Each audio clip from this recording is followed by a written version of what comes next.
if you hear the tales of a lot of us as artists in the beginning who come from that era, that Lonzo, Unknown, that early rap era, it happened to a lot of us.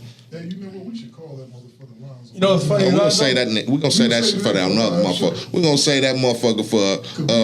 We gonna say that for a show we call 4 with 80. Industry is shady and shit, and get shady motherfuckers on the show and get them to deal with the situation that they created. So he can see you in your face. You goddamn right. Well, all right, y'all.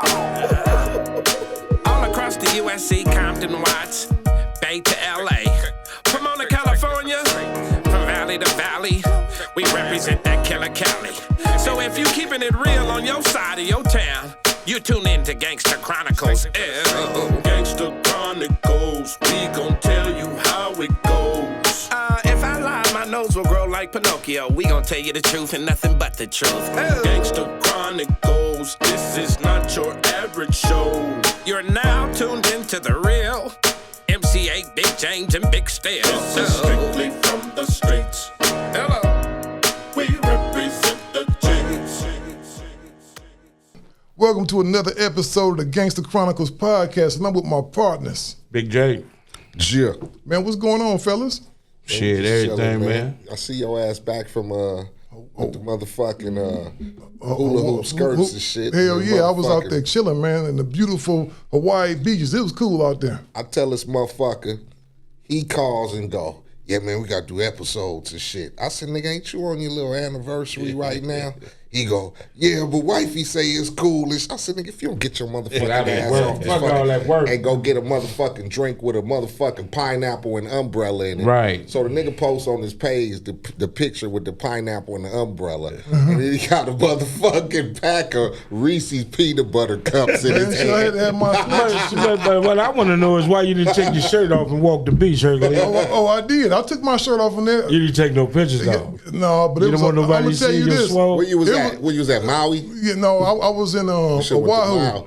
went to Maui. Hey, but check this out. It was so many old white to the naked beach, nigga. It was naked beach. Yeah, in Maui. Man, that shit. You trying to get nigga in some trouble, ain't you? Man, but it was so many bad body motherfuckers out there. I said, shit, I'm gonna take my shit off. I look like Muscle Man Sam out in this motherfucker. Yeah. Compared to these motherfuckers, so I let my shit go. But they be looking like they melting and shit. Hell yeah, they look like melted frosted snow, Yeah, man. the The bodies be up bad here, in the but the nipple motherfucker. be all up under the titty and shit. This nigga right. They don't need to be dressed out there. It'd be too hot for them out there, It's man. bad body motherfuckers. But we back in the city of Compton. Yeah. Home, baby. Where we supposed to be. You know what I'm saying? We back in the city of Compton, man, with one of our guys, Alonzo, man. What's happening, man? Hanging like a chandelier, just trying to shine, man. Just trying to shine. For sure. We had some controversy early on. You know what I'm saying? We always got, well, it's always some controversy going on. Every once in a while I find my name in some shit. It don't be controversy. It just be motherfuckers' differences in opinions and shit. That's what I say. Controversy when you trying to get shit sparked up behind bullshit. Right. That's conspiracy theories and all that type of shit. Basically, motherfuckers know what they talking about. That's basically what they talking about. That's what I'm saying. Motherfuckers don't know what they talking about. Trying to impose himself on history based on some third and fourth hand knowledge. What happened? Somebody mad at something you said? No, they said I screwed Eiht out of his publishing. I never had. Eiht was never signed to me. No. What it was I said Unknown screwed me out of my publishing. Yeah, people always get me in Unknown confused. Exactly. Because they ran, they was partners and together. shit. I saw him yesterday. Exactly. No, I never said. Never Lonzo stole my publishing. Everybody know it was Unknown. But it's safe to say Alonzo was a tight motherfucker when it came to that money. Yeah, well, shit, I didn't get them when it came to them. I didn't get no money. I got $1,500. That's all. That's it. Oh, they was on my Compton compilations. Right. Okay. They came to me with Slip. Chill tells the story. When Chill tells the story, they heard about me through Eazy-E. Came over to my house, driving a car with no brakes on the motherfucker. Damn. Okay, got to the pad. They said Chill tells the story like go to Gardena, and as far as they was concerned, Gardena might as well have been in motherfucking Arizona because they didn't know where it was. They found where my pad was, hooked up with Slip. I put him on. He put him on the compilation. They was dope. Put him on the compilation. It was them, the white boy. What was his name? He was. I don't know why everybody think Ant was. Well, he looked white boy. He looked white. He definitely was light skinned. Yeah, he was real light skinned. This motherfucker was transparent. And this old man, we did a thing called "This Is Compton." It was one of the dopest songs on the album. So, no, we did Rhymes Too Funky. Rhymes Too Funky, right? Rhymes Too Funky. Bad. Rhymes Too Funky, and then it was one of the dopest songs on the album. Unknown got took them and made a demo or something like that. There you go. Now I'm out. Me and Chill started fucking around. Junior high school, Compton's Most Wanted, gang banging, whatever. We actually was fucking with this nigga named Kool-Aid and Kimmin. They was some singing niggas. Right, they was on the compilation too. They was coming to fucking, I guess, get down for you or whatever. Right. We just happened to be tagging along. See, I didn't know because that. we knew that they was going to Lonzo's. Lonzo was Lonzo, Wrecking Crew, whatever. We ain't know shit about Slip or Unknown. We get there, you had the studio on the back. We go in the back. Unknown was there. Slip was there. They were supposed to do some shit for you. I don't know what they did, sung or whatever, but I guess Unknown and Slip was like, what y'all do? Me and Chill had a little demo tape, played the song, and that's when Slip was saying they was doing the compilation. We did the Compton compilation. It was a song called Rhymes Too Funky. Had it got a lot of motherfuckers on there. Shout out my nigga Slip. From there, we start fucking with Unknown. I don't know how that happened, but we went to Techno Hop. Right. We did This Is Compton, a song called Give It Up, and I Give Up Nothing. 3 songs on the little single, whatever. And that's how we got cracking. Did y'all get paid for it? I ain't in that. Yeah, Lonzo's not in that. This is Techno Hop and me. So and I Unknown. keep mixing you up in the bullshit. Because me and Unknown been down since it's three day one dudes on West Coast. Yeah. Me, West Roger Coast Clay- distributors, no, whatever. No, on the West Coast period. Right. It's 3 people that was day ones on the West Coast. Me, Roger Clayton, and Unknown. I met Roger Clayton with an Unknown. I was already doing my thing. I read Roger and Unknown together. They was hanging out together. Then Unknown joined my team. He joined me at Eve After Dark. So we've been doing things together since 1978 together. So we've been boys for that long. So when he came to me, he wanted to do something with them. I wasn't tripping because we had a gang of acts. I had a whole album full of acts. He wanted to take one of them and do something with him. When he got some money for him, I said, "Man, give me something. Goddamn, for a finder's fee or something." He gave me $1,500. I gave him my blessings. Go ahead, do your thing. So apparently he wasn't divvying that bread up with nobody. He claimed he didn't get that money. I don't know what it was. I don't even know what the deal was. Okay, I don't know if he gave me $1,500. To do the Techno Hop single, I don't know if we made any money. Honestly, after we did the single, we automatically got picked up by Orpheus. Right. Okay, and then we started working on the album. We signed the Big Beat, which was Unknown's production company. Okay, and how I got fucked out of my publishing is because Unknown had me sign a contract for recording with Big Beat, but he stapled a publishing contract on the back of the contract after I signed it. So labels didn't give a fuck because I was going through him. How old were you there? So I was 17.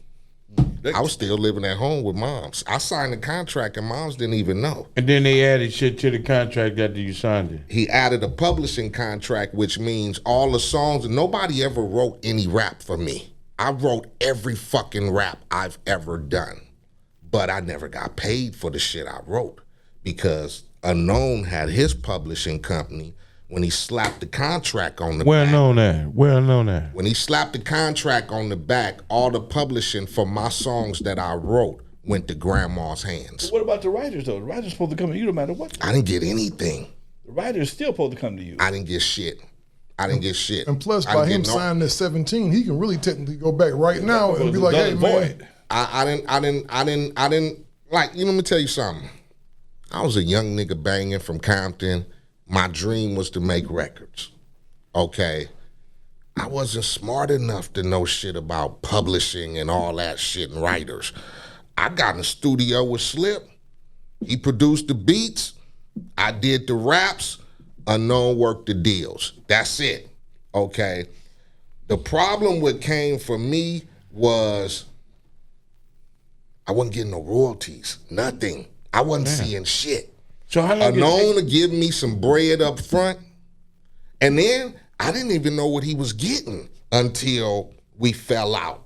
I didn't know he was getting 90, 100,000 from Orpheus. Capital give Orpheus X amount. Right. 250 is what they was kicking up. Charles take 160 off the top. Like, fuck that. Okay, that leave what? 90 grand. Unknown pocketed that shit. He give me about 2 or 3 grand. I don't know what he was giving Slip, but that's what I made. Off the first album, I probably made about 3 grand. Okay, then I wasn't tripping. Fuck it. Next album comes straight checking them. I do Growing Up in the Hood, the single, Major Movie, all of that. We get the budget to do straight check. I don't know what the budget is. It's still, I'm in the dark. He come and say, hey, bingo, maybe give me about 5 grand, 7 grand. At that point, hey, y'all don't sign contracts and... You already had a contract. I already had a contract. I was signed to Big B production. I'm talking about to do the shit you was doing. You didn't have to sign nothing or you didn't have to do nothing? No, because he was already locked into like a 4 or 5 album deal with Orpheus. So because I was signed to Big Beat, that was it. So you was basically a cow. They was milking the shit out of you. Like a motherfucker. All your work. Like a motherfucker. So like I said, even then, whatever. He was getting whatever, the budgets, whatever. He break me off, break Slip off a little bit. I don't know what he was keeping, whatever. Like I said, I'm still at the house on Johnson Street in Spooktown, living with my sister in an apartment. Wasn't tripping. We had the #1 song in the country. Straight Checking Them was out. We touring the country, whatever. Everything was good. Okay, Music to Drive By come. This was when I started doing Menace to Society. Me and Unknown fell out because he didn't think I knew anything. He still treated me like a little young nigga from the hood. The nigga, I think the nigga took $1,000 out of my money one day. You know, a nigga meet me at American Savings. He break us off. I look at my bread. He said, I took $1,000 out your bread to buy you a motherfucking portable DAT machine. So what the fuck I need that shit for? Well, you doing shows, you need to take that. I was like, dude, let me decide what I want to do with my money. So we fell out right there in the parking lot. He go over to Slips that night. Drunk as a motherfucker. He leave his checkbook. Slip called me. I don't leave his checkbook here. I said, make a copy of the motherfucker. Straight up. I tell Slip, make a copy. Excuse me. Slip makes a copy. Give me a copy of it. We go through the motherfucker. The nigga got a publishing deal for 70 grand. Didn't give me but $2,000. I wrote all them songs. Damn. I wrote every fucking song I ever put out. You get a publishing deal. You ain't wrote no songs. You get a publishing deal for my writing skills. Gave me 2-3 grand. Didn't see no money. That's some Is he fucked still up alive? shit. He still alive? Yeah.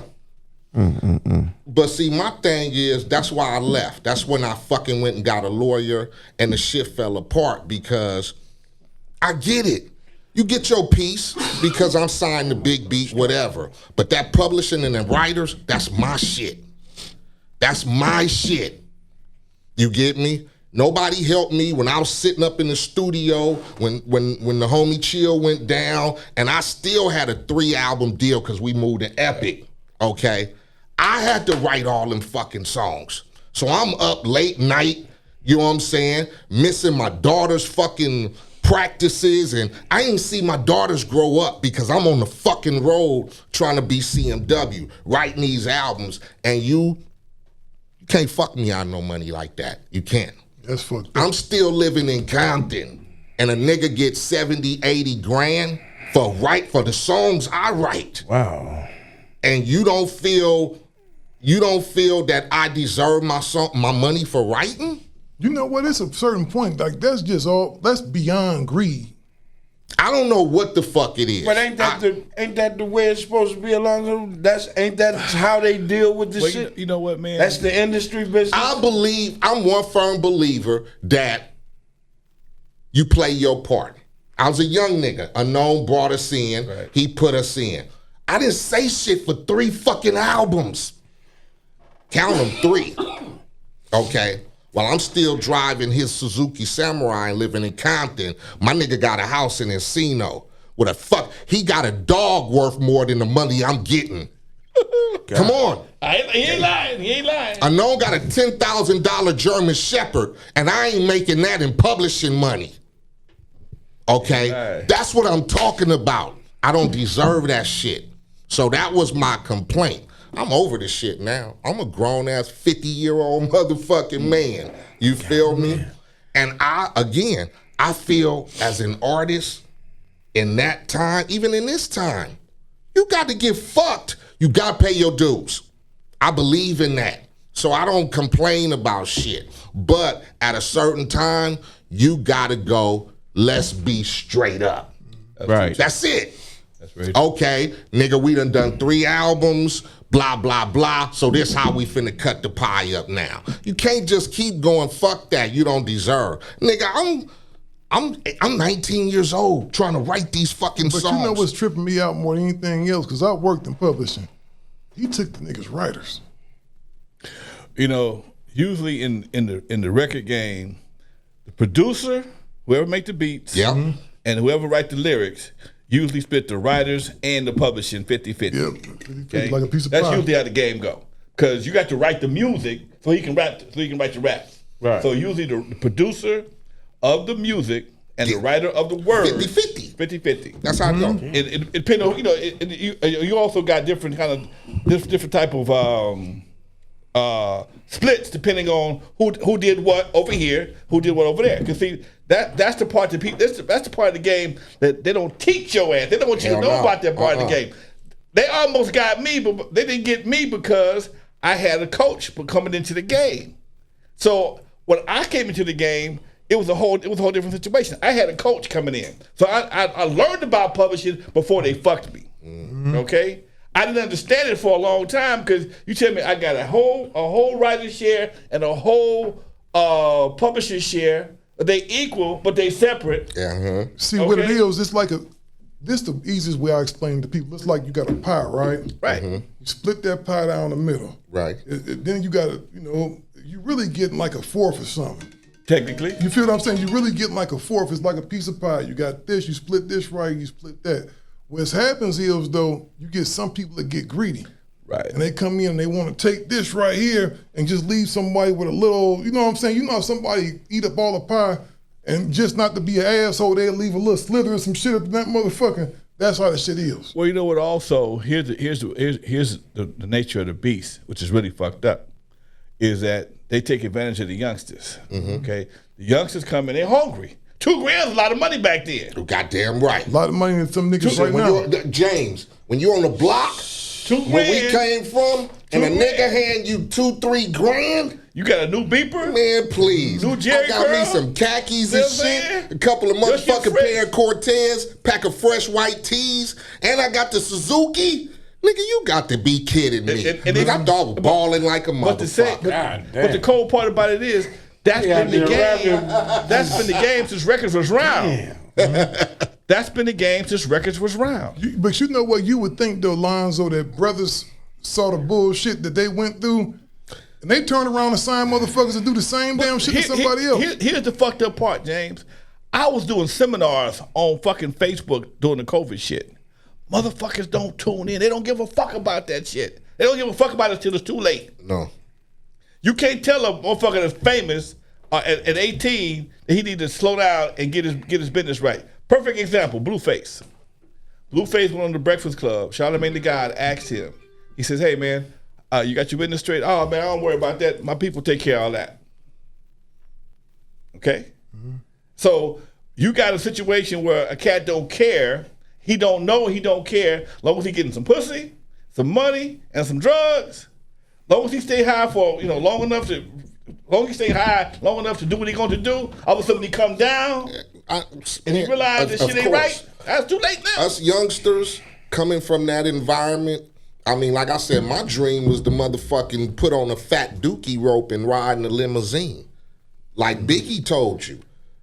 I had a couple of pictures and write on and word up, rode in a limousine and had a chain on and a motherfucking gold watch and a nugget chain and that shit. Now he got a movie part. I didn't give a fuck. I thought that was it. You couldn't have asked me no shit. Writers, publishing, what the fuck is that? Nigga, I got a check the other day. I didn't know about that shit. So now that you're older and know what they did, and these motherfuckers was making thousands of dollars and giving you nothing, I would be pissed off and I would be like, man, shouldn't you make that right? I mean, y'all fuck me. You know something? That makes you go and if you get a rapper, do you do that to the same person? I mean, to that person? I mean, that's why I've never had an artist under myself. I don't want to be, accused of that. I mean, I don't know if you take the route of niggas got to pay their dues and you gonna take their publishing or whatever. Should. I mean, but that's what just happens. But the thing is, this more than enough money to do the right thing. It is. My philosophy. It's more than enough money to do the right thing. I was naive as a kid. Now today, I don't regret shit. Is he still getting paid off of that shit today, Alonzo? I don't know. I would think so. Yeah, the money ain't big as it was. No, but he still owns the publishing. That publishing could possibly revert back to you though, because you signed that contract at 17. It's a whole bunch of people. That's how Tina Marie got out of the contract with Motown. But like you said, it's the actual Tina Marie law. It ain't like it's no motherfucking millions sitting there and shit. Right. Like, you know what I'm saying? And it's 30 years ago? Man, come on, man. He ain't got the house in Encino no more. Yeah, I'm not like I've seen Unknown on the freeway. We bypassed each other. Rest in peace to Cindy. You know what I'm saying? I seen him on the freeway. Like I said, I wasn't the type of motherfucker who felt like I needed to get with him. Would you take him out to lunch if you saw him today? No, I wouldn't take him out to lunch, but I don't have no motherfucking ill wills. Like, I'm ready to get in a motherfucking face and have it out. Like I said, I'm too mature for that shit right now. Right. It's a lesson that I learned. You get me? I know about writers and publishing. The deals I do today, motherfucker, don't do no deals. Publishing, writers, everything is good. So it was a lesson learned. But I have to tell motherfuckers about my situation because a lot of people be not understanding artists went through certain things and they be expecting motherfuckers, man, how come you ain't living on top of the hills and you ain't got the fucking this and that? And then I have to explain to motherfuckers how shit go. Just because you see shit, man, a lot of shit is make-believe. Well, when they see you in movies and all your albums and shit, they figure there's a lot of money attached to exactly. That. You know what I'm saying? So that's where they get it from. They believe, oh, that motherfucker rich. And contracts is crazy as fuck because Jerry Heller always said he never got sued. Once you sign the contract, that's what you agreed to. Mm-hmm. Right. Okay? So if you getting a piece of Ruthless, because this is how his deal was structured. He managed Ruthless Records, Eazy-E, NWA, and each member of NWA separately. So if CBS gave Ruthless money, he got 20%. When Ruthless paid Eazy-E, he got 20%. When Ruthless paid Yella, Dre, Cube, Ren, 20%. Mm-hmm. That was a deal, but that's illegal as fuck. But that was a deal. So you can't take that deal because you signed that deal of your right mind allegedly. Exactly. Okay, if you're over 18 years old, you signed that deal. That's the deal. You can't go to court and sue because you signed a bad deal. That's just how business is in America. If you don't know, I ain't got to tell you. And that's the fucked up part about the game. If you don't know, I ain't got to Niggas is tell you. fucked I mean, Jerry Heller was making a killing. Hell yeah, 20% off each motherfucker's thing. Every transaction, that's like the that's how government. it went. That's like the My government. motherfucker, a fucking attorney I was fucking with, same shit. He got on some bread He too. would get 20% from me, and then if I paid Chill or Bam or when niggas went on the road with me and they got paid, he got 20% of what they got. Because he was their manager. Huh? Yes. Oh my God, that motherfucker making the killing. But I'm like this. I cannot and I will not accept being used like that. I think I'm glad I'm not a rapper. Because if a motherfucker would have took advantage of me, I'd rather sit in prison. Well, you That know, let it's funny. you They don't let good motherfuckers off like that in me. the industry because the first time you go up and you got one time I mean, to tear up one of them offices. You get one good time. You do that, they would have security waiting for you had a ass few next of time. us, you had a few of us who went through that transition at a time when they was attacking the offices and shit. But that's when you started getting security and police in the lobbies Fucking and all that. Priority Records. Priority Records. Used to be walking. You used to walk Priority like I walked in here. Okay. After that motherfucking episode that Q pulled up there, that motherfucker became a goddamn bank vault. Yep. You couldn't even find the couldn't even get in doorknob. the What a lobby. doorknob at? Okay. You Ain't no couldn't knob. even- No. You couldn't get in the Bank lobby. glass. You couldn't get in Couldn't the get in the lobby unless you had an appointment. I'm That's talking right. about walking off the street to walk in the door. That's right. So that You part didn't with the have- bad was true? Huh? Yeah. That part was But see, true. I had Yeah. done that shit before already in McCullough. I did that shit in McCullough already because McCullough fucked me out of some money. Oh, you tore McCullough shit I up? used a golf club. I didn't use a baseball bat. I tore his ass up. It's a transition, man. I keep telling you. That's the most effective thing. The most gangster thing I seen, man. I ain't gonna say the homie's name, but one of the Mexican homies, man. We was up at Thump Records one day. Bill Walker's ass. Bill Walker. We was up there, man, and I was up in there getting my check, right? Because I write shit for motherfuckers and shit, you know what I mean? I'm up in there getting my check. One of the homies come in and say, hey, man, you know the homies talk, hey, man, you the homie, man. I want you, you should go home, handle your business and go home, Holmes. You know what I mean? So I said, I'm out here anyway. I go out there, dog. They got that nigga Bill Walker's car, and there's about 20 of them motherfuckers. They got his shit like boxed in to where he couldn't get out. Some other niggas, I'm giving niggas pound. Like, let me get the fuck up out of there, dog. They said they pulled that nigga's pants down, spanked him and shit, man. Like really paddled this Nigga said motherfucker. Paddled his ass. They said they put ass whooped on that motherfucker, dog. Wow. You know, They spanking. man, you know what the thing is though. You gotta be fair. See, I believe in of somebody paying dues. You know what I mean? You know, you pay dues first. Have you ever been on that side of the fence? Hell yeah. Working in publishing and niggas being on, like, have anybody had a problem with you working a deal as far as publishing is Oh concerned? no, not at all. Actually, I had one of my clients. The first artist I signed. Like this, the first dude I signed. First guy. Keep in mind this after they didn't let me sign TDE. I had an opportunity to sign TDE early. Like all of them. Because Top, he was just starting our company. He said, hey man, why don't you see if you could do a publishing deal for me, so I could break the little homies off. Top taking care. He had 5-6 kids over there, recording. There's grown men now. They got bills. They starting to have babies and stuff. He like, do something. I'll see if I get done. I play the music for them. They don't like J-Rock. I play Kendrick. They tell me, this is horrible. You just waiting like, as soon as they hear this little nigga, they gonna go crazy. They look at me and say, Norm, that is rubbish. There's some British people I'm working for, right? It's rubbish. 5 months, 6 months later, motherfucker blow up. Tell me, can you go out, man? Hell no. Call them for what? Them niggas just did a publishing deal for like 1.5. You know what I'm saying? But I'm gonna tell you this right here. You can try to educate people all day, but that almighty dollar is a motherfucker. It's like a magnet. I'm gonna tell you a story. This kid I signed, right? He had leverage. I signed him. And I believe in paying dues. He didn't get a big, huge deal. I think we gave him like $150, which is not a whole lot of money for a publishing deal. It's like kind of beginner, baby basic. Entry level. Yeah, he didn't have no placements or nothing like that, but he was hot. And I was a real A&R. I got my first job, so I'm listening to every beat that come in. I'm going on people's pages and stuff, MySpace pages. I'm gonna be I'm like, okay, I'm finding some talent, right? We built the studio up in Hollywood on Sunset Boulevard. We up there chilling. So I hear this kid, right? Actually, I found him through my little homie that was a writer for dude from Compton. Compton got all the rappers. My boy Spitfire. he was signed to Interscope as a rapper, but he had started writing a lot of records for people. Like he did put some D's on it, that Rick's Boy record. You know, he did all that shit, right? So we shopping up. I'm looking at motherfuckers. I find this kid. I sign him, bring him out. He get 150. That's cool. Entry level deal, you know, co-pub deal, right?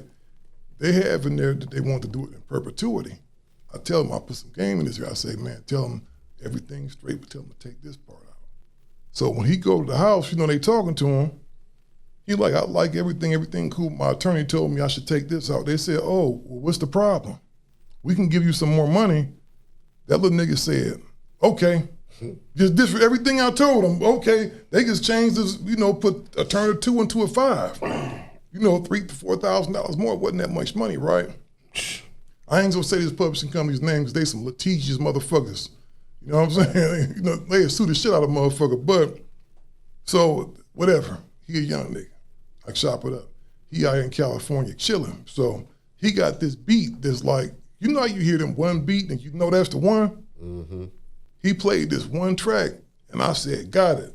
I knew that Ross and them was working on Gunplays in them album. They just got their deal with Def Jam.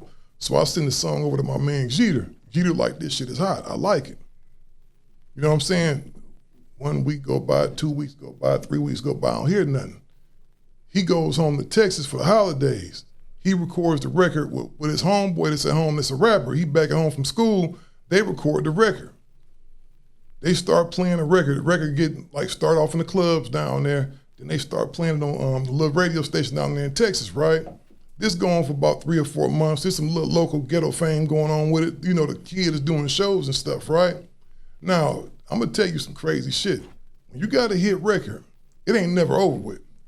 It's like, so you think about it, this dude come back after Christmas holidays, week chicken it. He get a placement on C Murder's album. We start getting placements, right? He got a couple placements up at Atlantic, but it's pending the release of people's albums and stuff like that. So that record that was playing in Dallas 6 months earlier, that DJ moved from Dallas and moved to San Francisco and got a job up at KMEL. His cousin was up there, hooked him up. So he goes up there, he goes in the mix. First time, he played the Ice Cream Paint record. You know, dun, dun, dun, dun, dun, dun, dun, dun, dun, dun. That come on, he playing it. Program director up said, man, you can't just be up here playing. What is that? You know, won't. Phone lines blow up. Become a 800, 900 spin a week record up there in San Francisco. So that record that was made with this kid in Texas now is a big ass record. Right. Lil Wayne, who on fire at that time, who killing everything, he put his own unauthorized remix out there. It goes even more crazy. I'm like, we going platinum. I'm like, I'm a young executive. I'm like, I got my first platinum. First nigga I signed go platinum. I'm feeling myself. I'm like, so I tell this little nigga, I say, this the play. I say, nigga, you got placements now, nigga. You know, you don't want all these awards and shit. We up there snapping, you know, pictures up the ass cat pictures and shit like this, you know what I mean? I say, man, because I know these people. I'm starting to see, I like they cool people, but they scandalous as a motherfucker. Mm-hmm. They don't give a fuck, like black-hearted motherfuckers. You know what I mean? They just do shit, you be like, damn, that's fucked up. Like they did fucked up shit up there. Not that I'm gonna finish this story and not go back, but so I tell him, I got other motherfuckers hollering at me, right? So I say, listen, I got you a deal for $500,000 on an admin. You ain't not no co-pub shit where it's 50-50, no, admin. They gonna take 50%, like 15% for 2 years. We go do this. Getting a job in Urban over there. They, you know, they tell me, you know, you bring this over here and we go do this. Man, we got the whole plan. I'm going up there that next Thursday. Got the whole play. You know, everything planned. I'm slapping like, oh, we about to get it in. You know what I mean? I'm calling him, we talking. Then he go dark on me like Tuesday. Supposed to be out here. I'm steady keep calling, dog, I'm on the way to the airport to pick you up. On the way to the airport to pick you up, ain't picking up. You know, it still ain't hit me yet, like this nigga don't ghost to me. So come to find out, by looking on the nigga's MySpace page, he out here. They got belly dancers, everything else. They gave this motherfucker 2 trash bags of money. And he signed the motherfucker thing. And in doing that, reverted his old contract, the one he signed originally, to where they get some of that shit back that they didn't get. And he did the motherfucking perpetuity shit. They stuck that shit back there on his ass. Got his ass. And you know what happened? 9 months later, they dropped his ass. Like a motherfucker. That's the party. That's the game, man. 9 months later, they dropped his ass. So you got money? Man, I ain't got no comment on dude. He doing cool. You know what I mean? James said I couldn't be no motherfucking rapper. Huh? He doing cool. But no, I just made that an example, man, because you can't blame Eiht. He was young. He was young at the time. He know no better. But this motherfucker right here, he was young, but he was a grown-ass man. There's a big difference. The motherfucker 17, the motherfucker 24, 25 years old. I've had people come to me, grown-ass men, man, I give you all the publishing, I give you all my rights, man, just put me on. See, that shit is cool today. Let you fuck around and get a hit, all right? Then you're going to have a bunch of lawyers on my ass. I don't need the motherfucking headache. Plus, my biggest thing is, I work from my house, man. This nigga know where I live at. If I fuck him, if I was in unknown shoes, he know where to find me at. You ain't gonna find unknown. I don't know where the fuck that nigga. I don't know where he live at. Hey, you That's know my what? dog, okay? You bring up a point. What year was this? This had to be like 87, huh? Like 88. Yeah, 88, 89. 88, 89. Yeah, that West Coast Man, record shit. California was crucial as a motherfucker. That's when I first came out here, 88. Oh my God, y'all niggas was ignorant as a motherfucker, Like a dog. motherfucker. I was fresh out of prison. Yeah, motherfuckers was off the chain out here. Yeah. That didn't never encounter, didn't no beat downs happen between niggas once they got that understanding that this nigga been robbing me for the last 3 or 4 years. It wasn't no ass whoopers being passed out. Another mistaken identity. If you ever watch this documentary, homeboy from his name is he's a lawyer for Dick Griffey. He always said there should be one of the Wrecking Crew members. It wasn't the Wrecking Crew. It was unknown. Yeah. It was my dog. Was you there, James? You wasn't there when the unknown guy? I wasn't at no fights, no occasions, no nothing. James I wasn't didn't do around. not one thing with Death Row. I do not condone violence. All the shit he been talking for the last 20 minutes, but he can't do. But now he don't control violence. No, it's a difference I condone between violence. me working for what should be mine. Right. You know what I'm saying? And grown ass men taking advantage of people. You know what I'm saying? But self, and then leave you out to dry like that, leave you on the curb like that. But now they living in big ass houses and shit. Mm-hmm. They living good, but you starving me like that, I don't think a motherfucker should be here. And me personally, if you do me like that, I'm gonna have a bad understanding. I would have been mad at the motherfucker that this motherfucker got 70 grand and gave me 2. That's disrespectful. That nigga fucking wrong. That's some wrong shit, dog. My nigga had to feed that dog and shit, man. A dog that's gonna die in 12 years. You got that anyway. expensive ass motherfucking dog, and you living down the street from Michael Jackson, nigga. You got to have that bread, man. Shit. Let me tell you something. Don't fuck me to get it. What you say? Don't fuck me to get it. Like I said, I was a naive young kid coming from Compton. I was 17, 18 years old. And that's understandable, man, but I was just looking for a way out, man. You feel me? Like, nigga, and nigga was ultimately, hungry, and I discovered rap. I listened to all the shit. You know, I listened to the Wrecking Crew. I listened to Dr. Dre Surgery. I listened to all that shit, man. So it was my dream to get out of the neighborhood from selling crack, you know what I'm saying, on the corner, having moms have to come get me out of the holding tank every 2 to 3 days because niggas was just in the hood getting picked up and just so that was my looking at it like, okay, yeah, this shit finna happen. Yeah. But then also it made you feel good because all the homies looking at you. My little nigga doing something, all the chicks want to be around you. Yeah. Because you a rapper, and then now you're in movies. Man, that nigga Eiht said, Eiht looking back, you could tell that visual hit him. He said, yeah.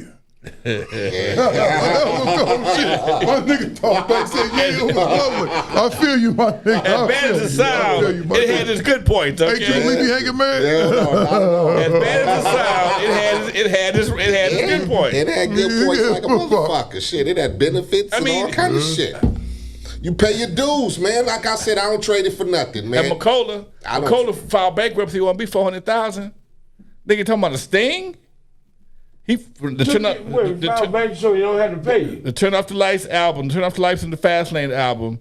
That motherfucker had sold. He was independent. I'm independent. Okay, I'm getting most of the money. I'm entitled to most of the money. Okay, I got 25 grand to do the album. Went on tour, got a little bit more money after that. Not a whole lot, but the album is sold like 100,000 copies.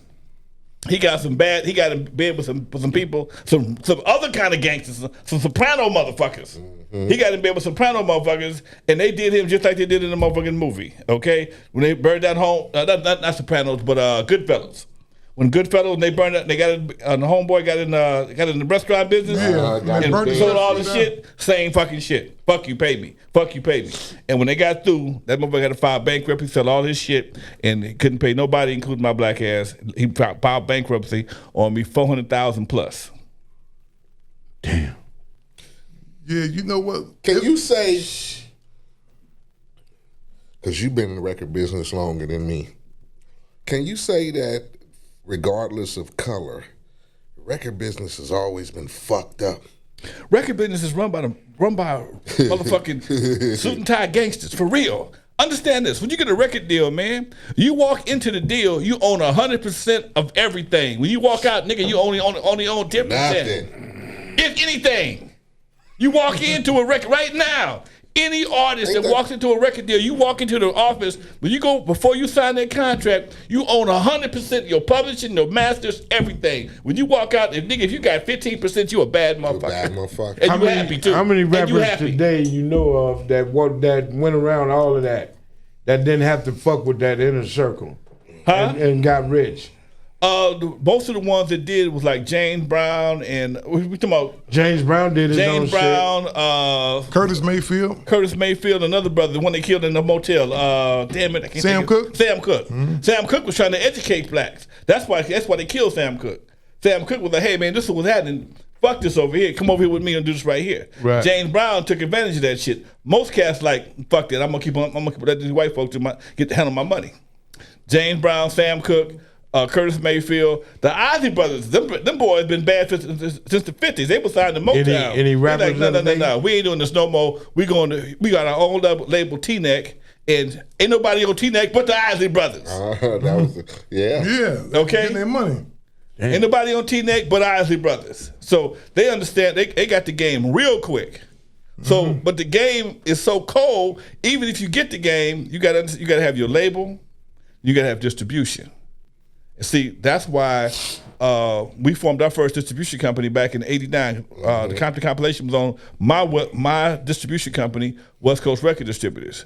We was making all the money for what we was dealing with. We had JJ Fad, Egyptian Lover, Rodney O and Joe Coolidge, Compton compilation, but we was our own worst enemies.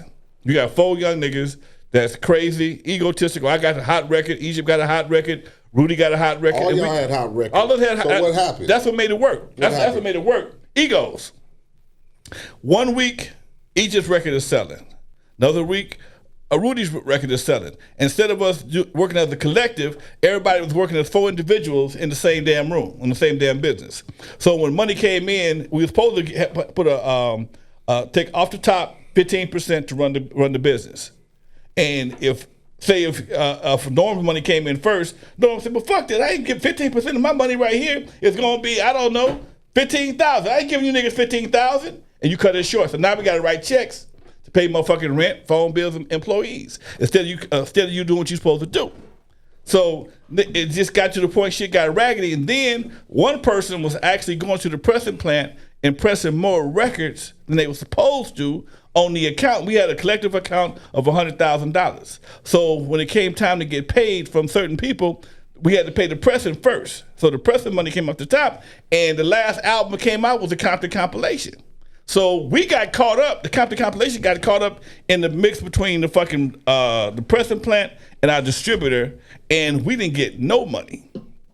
We shipped, I think we shipped like 10,000 records the first month, and I ain't never seen that record in a cutout bin no place. I go get my money. Well, we don't. All your money was consumed over here because we taking advances for videos and some other shit from another label. What the fuck you mean? So I go to the label to get my money. Well, we spend it over the video for this right. What the fuck you gonna get advances on shit that ain't yours. You getting advances. You taking advances on invoices that ain't paid yet.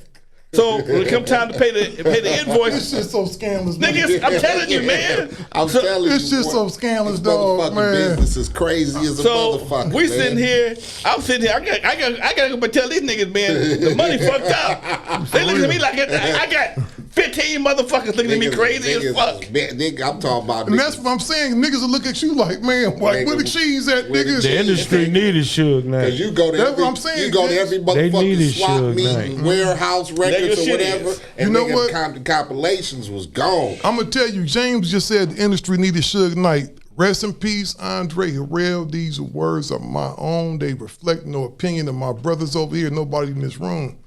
James said some real shit just now. He said the industry needed Suge. That's true. Because motherfuckers like, this shit is so foul, you gotta laugh at it. Because it ain't no way in my mind I can conceive if I got an artist, and that's the dude, that's the future, that's your artist. Yeah. You want to take care of this motherfucker. want to. You know what I'm saying? So you get even that worst thing you paying dues. You know, I spent my money to put you on this shit. 100,000 come in. Give the man at least 45 of it. What's wrong? You know what I'm saying? Give him at least 45 Here's of the it. problem. I'm telling you the problem with that is that's good if you only did it with one motherfucker. Right. When a wrecking crew, it's 4 of us. Yeah, that's a different thing. Okay, right there. Yeah. I had a 45-55 deal with them. Okay, they got 45% of everything came through from the deal. But here, out of my 55%, I got to pay for the studio time. I got to get me some money. I got to pay for the lawyer. Follow me? So even after that, I probably got about on 100,000. I might have got that. If I got 50, I might have got 25. 25 was gone automatically. They got 15. Okay, but if you spend that 15 in 3 weeks, and I bought a house and a BMW, it looks like I got a lot more money than you did. But plus, I started off my money in the first place. You follow me? I had money going into the game. I had nightclubs since I was 22. I ain't been broke in a minute. Now you sound like you're covering up the money that you made that you didn't want to show them that you had. Well, no. Well, see, already. See, being a grown ass man, you got credit cards. Because you got to understand, Okay. I'm older than everybody. They came to me. I had a nightclub already. You got to get your money off. I had money already before we even did our first motherfucking record. Right. So I wasn't a broke youngster. So I invested in this music thing because I had the money to do it. Okay. So now when we get some more money, we got new bills. I got old money and I got new money. So I take some of my old money and my new money and buy a big old house. Mm-hmm. And I already bought going to buy a BMW. So now it looked like I got a whole lot more new money. Give them the assumption. Oh, he made the gang. He made the gang. He more buying money. all this shit. Nigga, you never saw my bank account before I signed this deal. Yeah, that happens. But you know what, Lon? Some of these motherfuckers just ain't right. That's true. And I'm going to go back. I got cut off. I'm going to finish this story. You know, James said that, Suge was needed. You know what, man? These motherfuckers was doing shit that was so disrespectful. Like, I don't know. You know if motherfuckers recall when Suge went up there and got Andre Harrell's ass, right? Folded him up. I don't, you didn't know about that? I heard something about that, but I don't know the exact situation. Yeah, he went up there, he fucking Mary Jane, fucking them out their bread and shit, you know what I mean? It's like, shit like that. And I don't condone. He helped a lot of people. Yeah, I don't condone going up just putting hands get on out of motherfuckers. contracts. He helped a lot of people out of contracts. Because a lot of artists he helped a lot of motherfuckers deals. get out of jail. I mean, he did a lot of fucked up shit. All right, man, I can be the first to say that. He did a lot of fucked up shit. But he also helped a lot of motherfuckers in the business. But when it comes down to this shit we talking about now, he was just like that. And I guess this is just the way one teaches the other. This is how you got to be, or you'll be a broke-ass executive. You'll be a broke-ass CEO. When I was at CBS, my executive producer was Larkin Arnold. He made sure we got our publishing. That was part of his deal. I'll make sure y'all get your publishing. What the fuck is publishing? Make sure you get it. Okay? He was like that. But at that time, you did have some black men in the game that would look out for you. Okay? Larkin Arnold was also the executive producer for Taste of Honey, Boogie Oogie Oogie. Okay, one of them girls was out of Compton High School, and she tells her story that he made damn sure that they got their publishing money for that song. That was a big hit. Right. And at her age, she older than me. She's doing great because she got a big ass hit from an old ass song. So some people did look out for you. And that's what I'm saying. When I first got into the game, I got some coaching in the beginning. But it was you couldn't get everything from everybody at one time. So some people had a little head start education wise, but everybody didn't have the same advantage. Yeah, it gets fucked up like that, man. I'm just surprised there wasn't more beatdowns, man. Well, you know what? It was the beatdowns came from lawyers. See, you dealing with you ain't dealing with folks look like us. They were, like you said, litigious. They sue the shit out of you, sue the shit out your ass as opposed to whooping your ass. I mean, that's what I did. What the fuck I'm gonna do? They got some motherfucking dogs on there, man, $500 an hour. They make you cry real quick. I get the mentality. I mean, because that's what motherfuckers usually would do. But at that time, I was already somewhere in position. You get me? I was on the third album. I just came off of doing Menace to Society, the movie. So what I look like going to pull up on Unknown with a strap, whatever. No, I went and got a lawyer, and my thing was, I need to get out this motherfucking deal. That was my thing. You got me, I'm gone though. I need to get out this motherfucking deal. You sit back, you strategize, you wait 3 months. Thing. And then you get something and put a silence on that motherfucker because you got the money to buy it. And then you sit in the goddamn bush somewhere, cut a hole in the trunk of your car, and just lay in that motherfucker, eat that burrito. He coming out the motherfucker. And you pop his ass, and you hit the motherfucking trunk, motherfucker lift up from the back seat, get over, take off. Yeah, nobody knows. Motherfucker James just told y'all a little something, so fuck around. Nigga fucking you out your publishing, you just got some details. I'm like, what's that big dude? Y'all need somebody to hire, slap around and shit? Hire me. Big job. Big job. Big job. I put hands on niggas for a small fee. For a small fee. But like I said, I just went and got a lawyer and just said, this was my opportunity to take control of MC Eiht. That's how I looked at it. Yeah, that's a smart thing to do. Motherfucker fucked up. I know I got a position because I done 3 albums. I done a movie, a couple of soundtracks. I had a little credibility. So I got a lawyer and I walked in the Sony and said, I ain't doing no motherfucking more records under Big Beat. Straight up. And I said, either y'all gonna split this deal up and let me control the deal from now on, or I'm not rapping no more. That's what I told Sony. And at the time, I just came off of Music to Drive By, just came off of Menace to Society, so the motherfuckers' mouths was watering. So they like, what? Do we want to keep an unhappy artist, or do we want to break this deal? What did they say when you were saying all that? And then the motherfuckers broke the deal and still wouldn't give me what they was giving him. No shit. They was giving Unknown about 2-something for my records at that time. When I took over the deal, the motherfuckers cut the motherfucker by $100,000.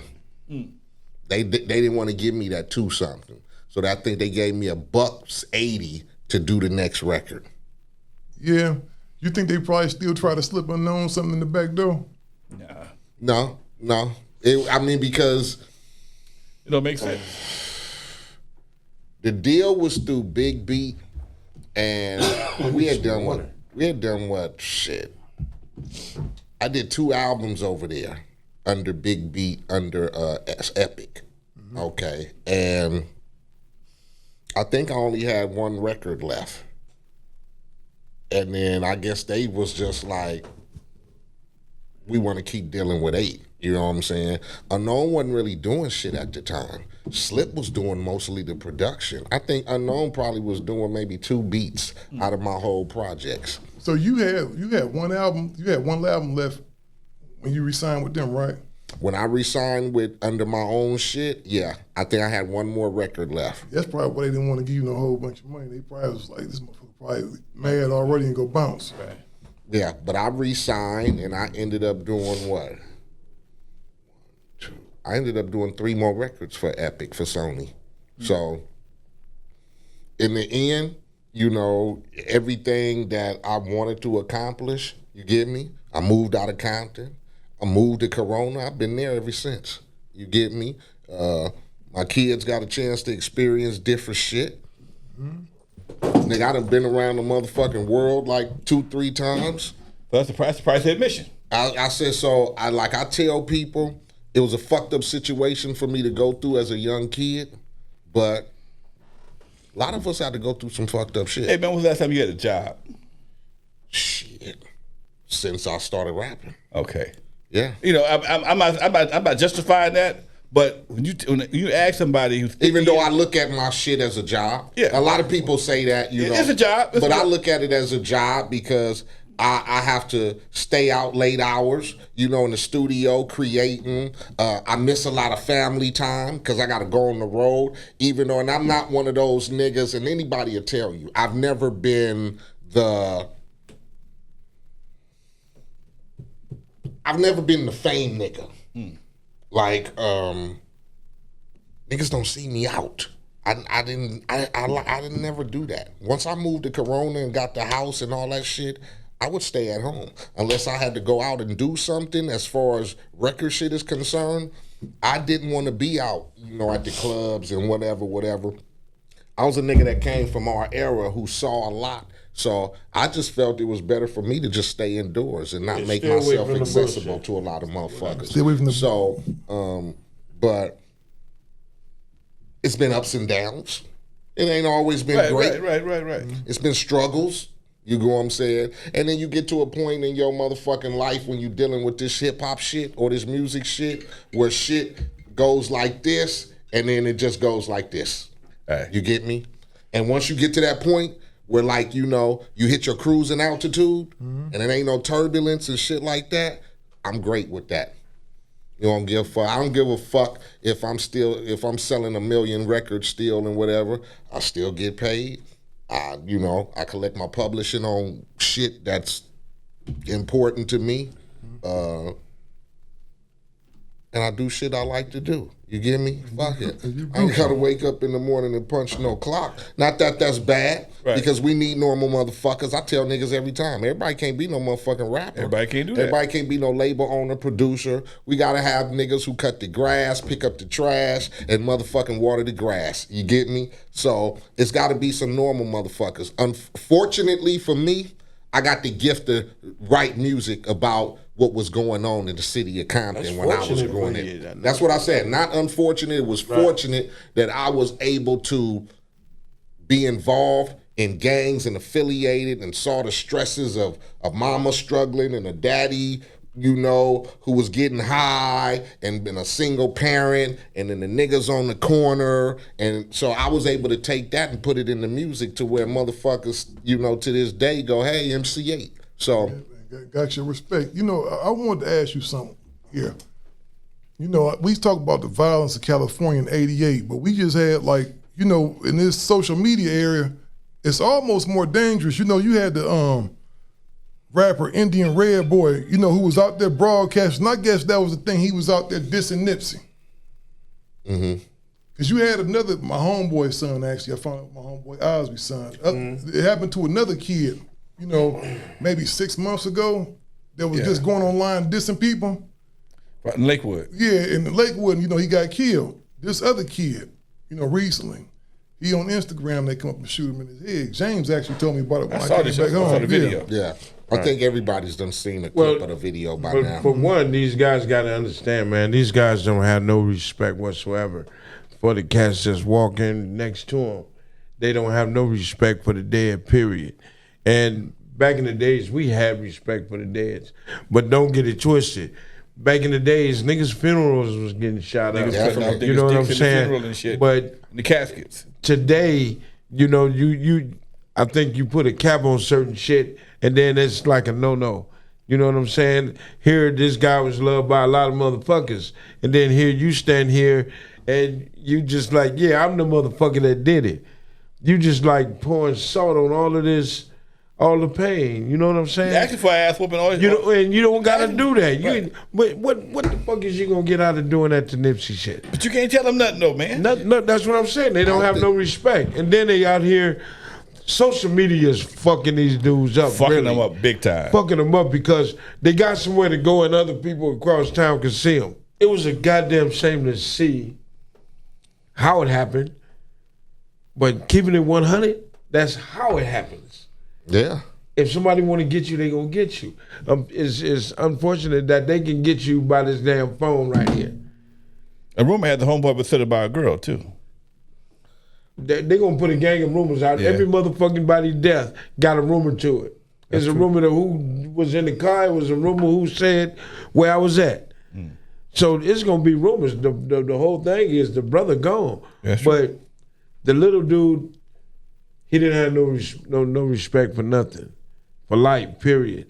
And none of these little cats running around here don't even understand the gang banging thing. Really, they just out here bug wild and they just doing them. And they getting took out. I think the fast lane to these young niggas wanting reputation, the fast lane to it is on a different route than, you know, from back in our days. No, as they youngsters. looking at it like they did something, they accomplished something, then they put it on social media that they did it.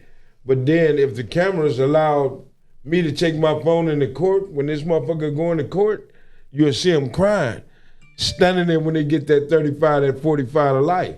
At 19, 20 years old, it's over. Right, done. The rap. There ain't nothing they can do, but they crying because they ain't gonna be able to do this shit no more.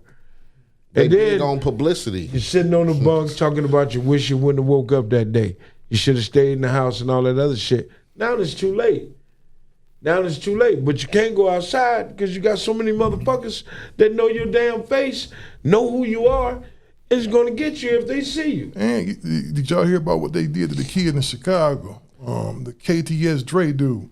They He just got out of Yeah, jail. shot him Out of out jail. the station. You know, the homie Ricky called me about that. They shot that boy 64 times. Man, 64 times. There must have been 5, 6 niggas shooting him. Said it was Yeah, two. it was. They said it was two. Oh, two. They said it was about two dudes. They had probably some had machine them guns or 30, something. them 30, them 30 clips. Yeah, them 30 round clips. Yeah. That's up close and personal, and that don't make no sense. Nigga, but From the police station. Right across the street. now how mad are you at this motherfucker? Like I said, I think a lot of these motherfuckers is just they want like they fast tracking the reputation. Like, yeah, nigga, let's put it because who did that shit? Like, you know what I'm saying? We're gonna go kill a nigga and then we're gonna put on a t-shirt that they wearing t-shirts of the niggas they killed. Yeah, some motherfuckers just don't understand. Yeah.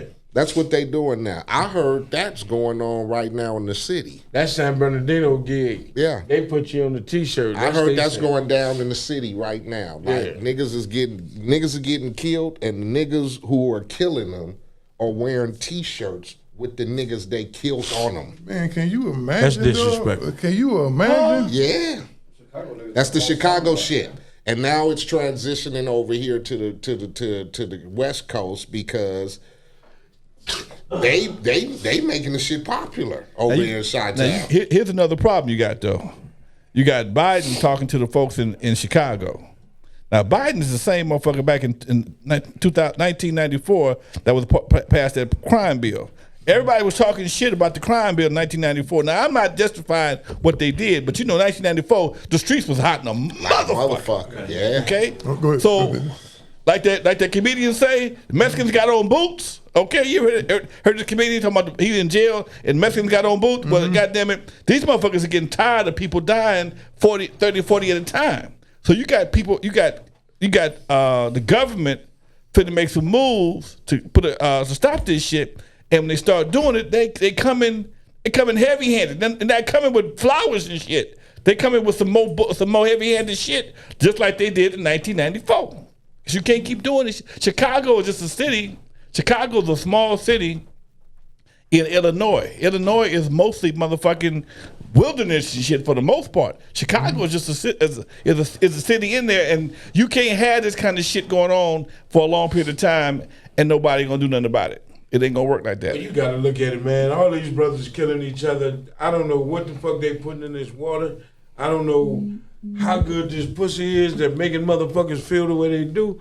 But motherfuckers need to sit the fuck down and pay attention to what they doing. This shit is fucked up. We can't afford this. We can't afford this. We can't afford it. That's some real shit, man. I didn't mean to say you ain't no white boy, is you? You Mexican, right? No, I'm Italian. Oh, okay. Can't say Italian. He said I'm Italian. Well, I'm telling you, the white boys, man, out there. It's cool. Shout out to the homeboy Cam Capone here chilling with us. Yeah, but man, Alonzo, we appreciate you coming out, man. No problem. Like I said, man, it's always, man, a pleasure, man. You know, you knowledgeable dude, been around everybody in the game, man, so we enjoy having you on here, man. Tell the people where they can check you out at. Check me out on my YouTube channel, NWA Stories with Lonzo. Instagram, Real Alonzo NWA. I'm starting a Roku channel in about 2 or 3 days. Homegrown Media Network on Roku. So check me out. I'm trying to make some shit happen, folks.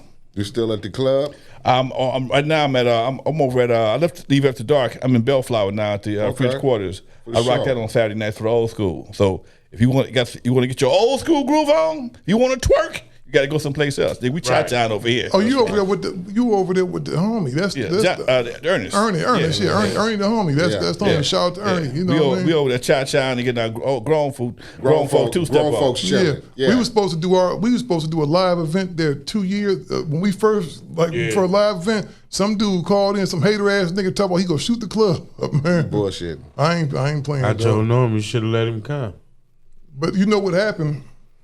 When shit like that happened, the club shut the shit down automatically. You know what I mean? Because what happens is, even though it's a big chance ain't nobody gonna come up there and do shit, somebody come up there and do something, it's a liability. They gonna say you was warned, but we was warned that there was gonna be some bullshit that happened. You know, I'm still went ahead and did it. And see, your insurance company don't give a fuck about none of that shit. That's the part that people don't understand. When you in business in the hood, you got a secret partner called the insurance company. Every time the police get called, every time something happened, if somebody filed a report or filed a motherfucking claim, your insurance rates go up. Ask me why I ain't in the club no more. That's what it is, man. Yeah, That's some shiesty shit. The insurance companies now, they monitor your fucking Facebook page. Used to be a time you could do shit, even concerts. Used to be a time when concerts was jumping off, right? They have a jazz concert. They got all these motherfucking R&B acts and rappers and shit. Now, the fucking insurance company, before they insure it, they want to see what your Facebook page look like, who you advertising. If you ain't got Maze or somebody that's really a jazz artist, they'll jack your insurance up like a motherfucker. In fact, they'll cancel that shit the day before because you added the wrong person and jack your ass. We need another $20,000 to cover this fucking thing, or whatever price they want to charge you. So you got all these tickets out here. You add MC Eiht to a jazz festival. They gonna have Eiht as being a rapper. If Eiht go to the Gardena Jazz Festival, the insurance company might say, you know what? We can't have MC Eiht because he's a rapper. Now he's 50 years old. Everybody that he gonna bring is 50 years old. They don't look at us like that though. Hell no. They'll say you bringing them niggas up here. Yeah, you bringing them niggas. Don't give a fuck if they coming on motherfucking wheelchairs or motherfucking. See what I'm saying? Niggas got walkers and shit. Motherfuckers is niggas. Niggas finger triggers got arthritis on their wheelchairs and shit. Hell no. That's real shit. But everybody like his ass got an AARP card. For sure. Well, Speaking of unknown. He just calls you, his ears burning. On that note, we gonna shut it down. We out of here. All right. Yeah. We out.